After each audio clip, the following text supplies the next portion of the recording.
Hello students, welcome to Diksha classes. और मैं आपके साथ हूँ आपकी टीचर दीक्षा। और हमारी सीरीज चल रही है क्लास 6 साइंस की। हम लेसन फर्स्ट कर चुके हैं, उसके क्वेश्चन आंसर हो गए। लेसन सेकंड हो गया, उसके क्वेश्चन आंसर्स हो गए हैं। ठीक है, आज है लेसन थर्ड। आज हम लेसन थर्ड की रीडिंग लेंगे। ठीक है, ये स्पेशली उन बच्चों के लिए किया जा रहा है जो बच्चे बुक को अफोर्ड नहीं कर सकते हैं और वो पढ़ना चाहते हैं। ठीक है, तो जिस किसी के भी सामने वीडियो आती है वो वीडियो को शेयर ज़रूर करें। आपका एक शेयर किसी बच्चे को उसका सपना पूरा करने में, उसकी पढ़ाई करने में हेल्प कर सकता है। ठीक है, सो प्लीज़ आप वीडियो को शेयर ज़रूर करें। आज हम करेंगे चैप्टर थर्ड, ठीक है, जिसका नाम है तंतु से वस्त्र तक। ठीक है बच्चों, फर्स्ट चैप्टर हो गया है, सेकंड हो गया है, क्वेश्चन आंसर्स हो गए हैं। तो आज हम करेंगे चैप्टर थर्ड। देखिए, बहुत ध्यान से पहले आप चैप्टर को समझने की कोशिश करें, उसके बाद क्वेश्चन आंसर्स जो होते हैं वो आपको इजीली समझ में आ जाएंगे। और सब कुछ एनसीईआरटी में चैप्टर के अंदर से ही आपसे क्वेश्चन पूछे होते हैं, वही आपके एग्जाम्स में आते हैं। ठीक है, तो चलिए स्टार्ट करते हैं चैप्टर थर्ड। पहेली और बूझो ने अपने स्कूल में आयोजित की गई विज्ञान प्रश्नोत्तरी प्रतियोगिता में प्रथम पुरस्कार जीता।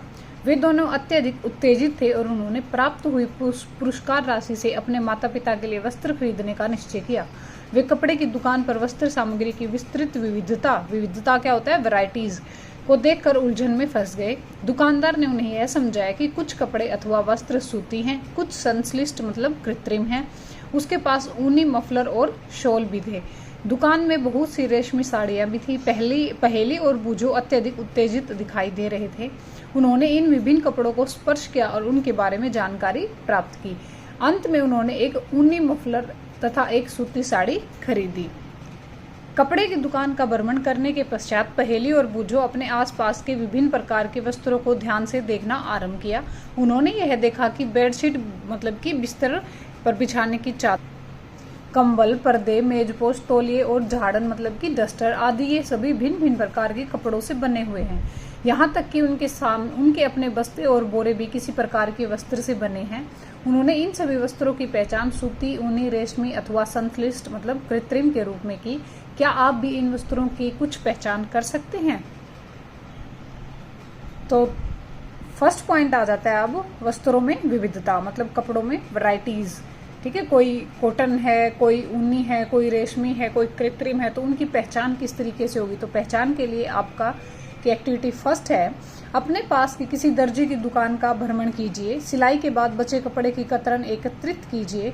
कपड़े की प्रत्येक कतरन को स्पर्श करके उनके स्पर्श का अनुभव कीजिए। दर्जी की सहायता से उनसे पूछकर कुछ कपड़ों पर सूती, रेशमी, ऊनी, संश्लिष्ट का लेबल लगाने का प्रयास करें। क्या आप यह जानना चाहते हैं कि यह विभिन्न कपड़े किस प्रकार बनते हैं? जब आप किसी कपड़े का अवलोकन करते हैं तो एक सतत टुकड़ा प्रतीत होता है। अब इसे ध्यान से देखिए, आपने क्या देखा? ठीक है, ये देखिए, इस तरीके से उन्होंने कोई कपड़े का टुकड़ा लिया है और उसको जब स्पर्श करके देखा तो क्या फील होता है। ठीक है, फिर है आपकी एक्टिविटी 2 कि सूती कपड़े का वही टुकड़ा चुनिए और जिस पर आपने क्रियाकलाप 1 पर लेबल लगाया, इसके एक सिरे पर कोई ढीला धागा या तागा ढूंढने का प्रयास करें और उस धागे को बाहर खींचें।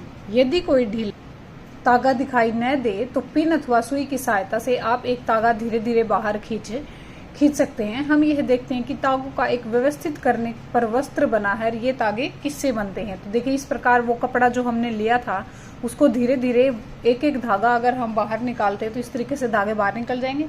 तो फिर क्वेश्चन आता है कि हम अब ये जानने की कोशिश करेंगे कि ये धागे किससे बनते हैं। ठीक है, अब है 3.2 में तंतु और एक्टिविटी आ गई है थर्ड। किसी सूती कपड़े के टुकड़े से कोई तागा बाहर निकालिए। इस टुकड़े को मेज पर रखिए। इस तागे के टुकड़े के एक सिरे पर अपने अंगूठे से दबाइए। तागे के दूसरे सिरे को इसकी लंबाई के अनुदिश मतलब यहाँ आपको जो दिखाया हुआ है इस तरीके से उसको खींचिए। क्या आपने इसके एक सिरे पर यह देखा कि तागा पतली लड़ियों में विखंडित हो जाता है? मतलब जो पहले हमारे पास फैब्रिक था, कपड़ा था, उसमें से हमने धागे निकाले। अब अगर हम धागे को एक प्रकार से ऐसे पकड़ के ऐसे ऐसे आप करोगे तो वो क्या होगा, उसमें छोटे छोटे पतले पतले आपको और दिखाई देंगे। ठीक है। तो ये देखिए तागे के पतले तंतुओं को वो इंसान विखंडित कर रहा है, अलग अलग करके देख रहा है, और फिर यहाँ क्या होगा, वो और भी पतले पतले धागे जो है उसमें से हमें दिखते हैं। ठीक है। फिर है सुई में तागा पिरोने का प्रयास करते समय भी आपने ऐसा ही परीक्षण किया होगा। कई बार तागे का यह सिरा कुछ पतली लड़ियों से पृथक हो जाता है। ऐसा होने पर तागे को सुई की नाके से गुजारना कठिन हो जाता है।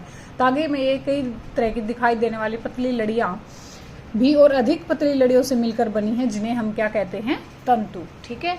सबसे पहले क्या है, फैब्रिक, कपड़ा। कपड़े में से धीरे धीरे जब आपने धागे निकाले हैं और उन धागों को भी खरोचा है तो उसमें से और भी पतली पतली लड़ियां निकली हैं, उनको हम क्या बोलते हैं, तंतु। वस्त्र धागों से मिलकर बनते हैं तथा धागे आगे जाके और भी ज्यादा तंतुओं से मिलकर बने होते हैं। तो ये तंतु कहाँ से आते हैं? अब आपके पास क्वेश्चन क्या है कि ये तंतु कहाँ से आते हैं। फिर है बच्चे, कुछ वस्त्रों जैसे सूती, जूट, रेशमी तथा ऊनी तंतु पादपों तथा जंतुओं से प्राप्त होते हैं। ठीक है। क्या बताया गया कि कुछ एक वस्त्र जो सूती है, जूट है, रेशमी है, ऊनी है, वो तंतु पादपों और जंतुओं से, मतलब कि पेड़ पौधों से और जंतुओं से हमें प्राप्त होते हैं। इन्हें हम बोलते हैं प्राकृतिक तंतु।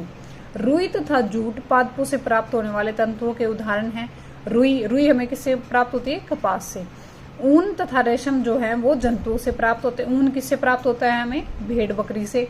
ऊन भेड़ अथवा बकरी की कर्तित ऊन होती है। इसे खरगोश, याक तथा ऊँटों के बालों से भी प्राप्त किया जाता है। और रेशमी तंतु रेशम कीट कोकून से खींचा जाता है। ठीक है। फिर है, हजारों वर्षों तक वस्त्र निर्माण के लिए केवल प्राकृतिक तंतुओं का प्रयोग होता था। पिछले लगभग 100 वर्षों से ऐसे रासायनिक पदार्थ जिनका स्रोत पादप अथवा जंतु नहीं है से तंतुओं का निर्माण किया जा रहा है। इसे संश्लिष्ट तंतु कहते हैं।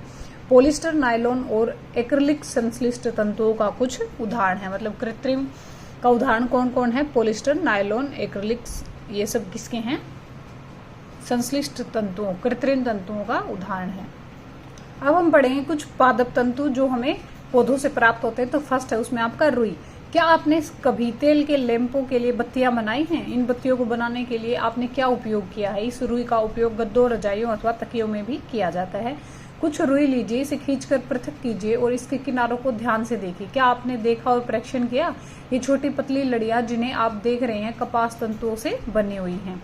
रुई कहाँ से आती है? इसे खेतों में उगाया जाता है। साधारणतः कपास के पौधे से इसे उगाया जाता है जहाँ की मृदा काली और जलवायु उष्ण होती है। ठीक है। तो कपास को कहाँ उगाया जाता है? जहाँ की मृदा काली और जलवायु उष्ण होती है। क्या आप ऐसे कुछ राज्यों के नाम बता सकते हैं जहाँ हमारे देश में कपास की कृषि की जाती है?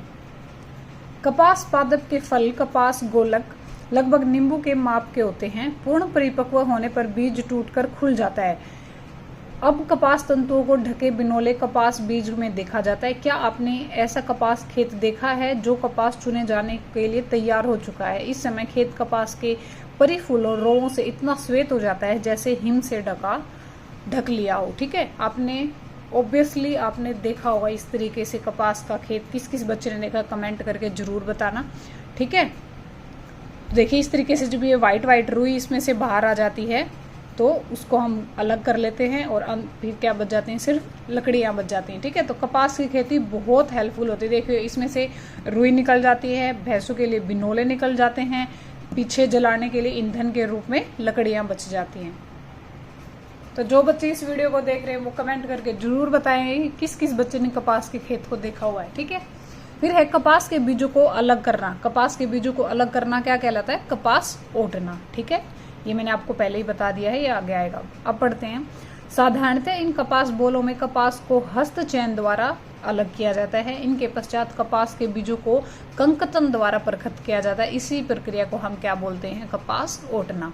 पारंपरिक ढंग से कपास हाथों से ओटी जाती थी। आजकल कपास ओटने के लिए मशीनों का प्रयोग भी किया जाता है। ये देखिए यहाँ पे ये लड़का क्या कर रहा है? कपास ओट रहा है। दूसरा आपका पादप तंतु है जूट अथवा पटसन। पटसन तंतु को पटसन पादप के तने से प्राप्त किया जाता है। भारत में इसकी खेती वर्षा ऋतु में की जाती है। भारत में पटसन को प्रमुख रूप से पश्चिम बंगाल, बिहार और असम में उगाया जाता है। सामान्यतः पटसन पादप जो है वो एक फसल को पुष्पन अवस्था में काटते हैं। फसल कटाई के पश्चात पादपों के तनों को कुछ दिनों तक जल में डुबाकर रखते हैं। ऐसा करने से तने जो है उनके वो गल जाते हैं और उन्हें पटसन तंतुओं के हाथों द्वारा पृथक किया जाता है। वस्त्र बनाने से पहले इन सभी तंतुओं को तागों में परिवर्तित कर लिया जाता है। ऐसा कैसे किया जाता है? ठीक है, तो देखिए ये पटसन का पौधा है, ठीक है ना। इसको क्या करते हैं, वो काफी टाइम तक पानी में भिगो कर रखते हैं और फिर उससे धागे निकालते हैं धीरे धीरे। इस फोटो में देखिए रुई से धागा कैसे बनाया जाता है। ठीक है, ये ऐसे इन्होंने रुई ली, उसको पतला पतला खींचते हैं खींचते हैं खींचते हैं, इस तरीके से जो है वो रुई बन जाती है। ठीक है, अब है आपका सूती तागे की कताई। सूती तागे की कैसे कताई की जाती है? आप स्वयं सूती तागा बनाने का प्रयास कर सकते हैं। इसके लिए आपकी है एक्टिविटी 4। एक हाथ में कुछ रुई पकड़िए और दूसरे हाथ के अंगूठे अथवा तर्जनी के बीच कुछ रुई की चुटकी भरिए और इसे धीरे धीरे रुई को बाहर की ओर खींचिए तथा रेशों को लगातार ऐंठते भी रहिए। क्या आप तागा बना सके? रेशों के तागे बनाने की प्रक्रिया को ही क्या बोलते हैं? कताई बोलते हैं। इस प्रक्रिया में रुई के एक पुंज में रेशों को खींचकर ऐंठते रहें। ऐसा करने से रेशे पास पास आते जाएंगे और तागा बन जाएगा। ठीक है, कताई के लिए एक सरल युक्ति हस्त तकवा का उपयोग किया जाता है, जिसे तकली कहते हैं। ठीक है, तकली क्या है? हाथ से कताई करने का कोई उपकरण है, उसे तकली या फिर चरखा या फिर करघा बोलते हैं। हाथ से प्रचलित कताई में उपयोग होने वाली एक अन्य युक्ति है चरखा। चरखे के उपयोग में राष्ट्रपति महात्मा गांधी ने स्वतंत्रता आंदोलन के एक पक्ष में के रूप में लोकप्रियता प्रदान की थी। उन्होंने लोगों को हाथ कते तागों से बुने वस्त्रों को पहनने तथा ब्रिटेन की मिलों से बने आयातित कपड़ों का बहिष्कार करने के लिए प्रोत्साहित किया था। ये होता है चरखा। अब इसके लिए भी बच्चे कमेंट करके बताएंगे किस किस के घर में दादी माओ का जो चरखा है वो रखा हुआ है और किस किस बच्चे ने इसको रियल में देखा है, ना कि फोटोज में। ठीक है, कमेंट करके जरूर बताना किस किस बच्चे ने चरखा देखा हुआ है। और ये देखिए इस तरीके से रुई से हम धागा बनाते हैं। एक ऐसे रुई ली और उसको एक तरफ से ऐसे ऐसे करते रहो और उसको खींचते रहो। ठीक है, वो बिल्कुल थ्रेड बन जाएगा, धागा बन जाएगा। फिर है कि वृहद पैमाने पर तागों की कताई का कार्य कताई मशीनों की सहायता से किया जाता है। कताई के पश्चात तागों का उपयोग जो है वो वस्त्र बनाने में किया जाता है। 3.5 में है तागे से वस्त्र कैसे बनेंगे। तो तागे से वस्त्र बनाने की कई विधियां हैं। इनमें 2 प्रमुख विधियां हैं, बुनाई और बंधाई। फर्स्ट है आपका बुनाई। एक्टिविटी 2 में आपने यह ध्यान दिया होगा कि वस्त्र तागों के 2 सेटों जिन्हें एक साथ व्यवस्थित किया जाता है से मिलकर बनते हैं। तागों के 2 सेटों को आपस में व्यवस्थित करके वस्त्र बनाने की प्रक्रिया को हम क्या बोलते हैं? बुनाई। आइए कागज की पट्टियों पर आपको यह प्रयास करते सिखाने के लिए। ठीक है, तो एक्टिविटी 5 है, भिन्न रंगों के 2 कागजों की शीट लीजिए। दोनों में से 30-30 सेंटीमीटर की लंबाई चौड़ाई के वर्गाकार शीट ले लेना। अब इन दोनों शीटों की आधा आधा मोड़ लेना। ठीक है, आगे आपको फिगर में मैं दिखाऊंगी किस तरीके से। दोनों शीटों में खींची गई रेखाओं में अनुदिश काटिए और शीटों को मोड़कर खोलकर इन्हें फैला लीजिए। अब शीटों की पट्टियों में एक एक करके दूसरी शीट के कटाव से चित्र ऊपर जो दिखाए गए हैं उस तरीके से इनको बुनिए। में पट्टियों बुनने के पश्चात एक नमूना दिखाई देगा। तो देखिए इस तरीके से ऐसे आपको बनाना। देखो ये इसने क्या लिया है, रेड कलर की शीट ली है और ये ग्रीन कलर की। तो इनको 30-30 सेंटीमीटर लंबाई चौड़ाई में इसने काट लिया है। ठीक है, तो इसमें देखो ये एक दूसरे के अंदर ऐसे डाल के और फिर ये इसने तैयार कर लिया है। ठीक है, तो इसी तरीके से 2 धागों को लेकर जब उनको बुनते हैं उसको बुनाई बोलते हैं और फिर एक वस्त्र तैयार हो जाता है। ठीक है, ये आपको कागज पे करके दिखाया गया, आप भी सेम तरीके से कर सकते हो। नेक्स्ट है, इसी ढंग से तागों को 2 सेटों में बुनकर वस्त्र बुने जाते हैं। तागे वास्तव में कागज की पट्टियों की तुलना में बहुत ज्यादा पतले होते हैं, तो वस्त्रों की बुनाई करघों पर की जाती है। ठीक है, करघे या तो हस्त प्रचलित होते हैं या विद्युत प्रचलित, मतलब या तो वो हाथ से चलाए जाते हैं या फिर लाइट से चलाए जाते हैं। ठीक है, ये देखिए ये अम्मा जी इधर बना रही हैं इस तरीके से। ठीक है, ये भी मोस्टली बच्चों ने देखा हुआ होगा, बहुत लोगों के घर पे होता है ये सब। ठीक है, नेक्स्ट है आपका बंधाई। ठीक है, 2 प्रकार के बताए गए ना, एक बुनाई और दूसरा बंधाई। बंधाई क्या होता है? एक विशेष प्रकार की बुनाई होती है। क्या सभी आपने यह ध्यान से देखा कि स्वेटर किस प्रकार बुनी जाती है? बंधाई में किसी एकल तागे का उपयोग वस्त्र के एक टुकड़े को बनाने में किया जाता है।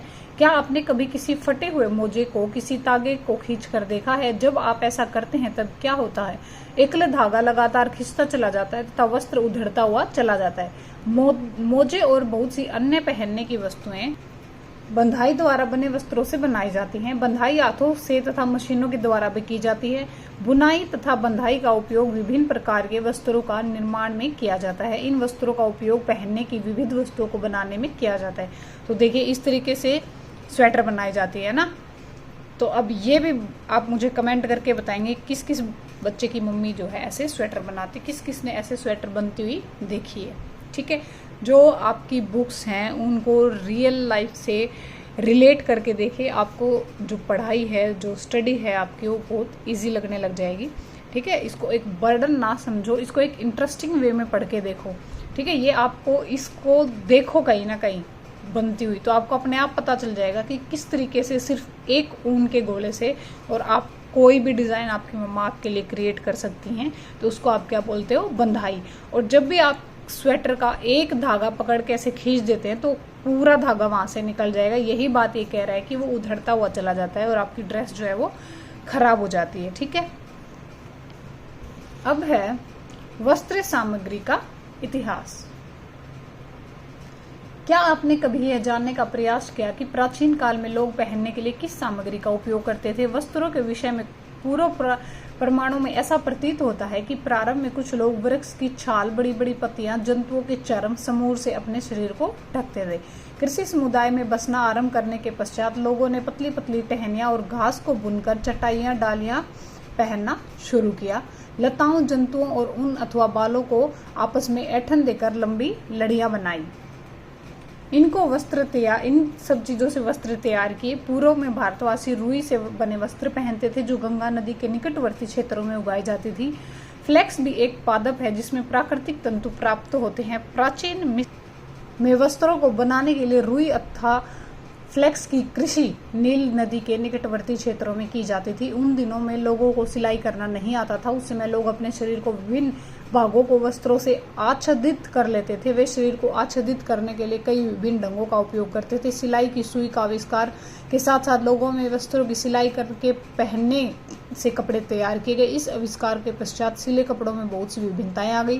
परंतु क्या यह आश्चर्यजनक बात नहीं है कि आज भी साड़ियां, धोतियां, लुंगियां अथवा पगड़ियों का बिना सिले वस्त्रों का उपयोग भी अभी भी किया जाता है। जिस प्रकार समस्त देश में खाए जाने वाले भोजन में अत्यधिक विविधता देखने को मिलती, ठीक उसी प्रकार वस्त्रों एवं पहनने के वस्तुओं में भी अत्यधिक विविधता पाई जाती है। मतलब स्टेट वाइज जो कपड़े हैं ना वो अलग अलग हैं। ठीक है, कहीं किसी तरीके के कपड़े पहने जाते, कहीं किसी तरीके के कपड़े पहने जाते। तो आपका लेसन जो है वो हो गया है कंप्लीट।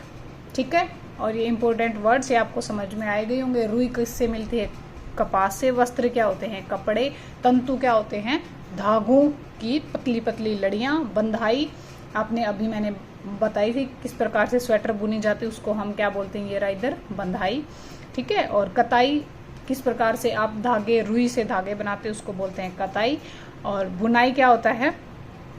पीछे देखो ये हथकरघे से ये चीज जो बनाई जा रही थी इसको क्या बोलते हैं?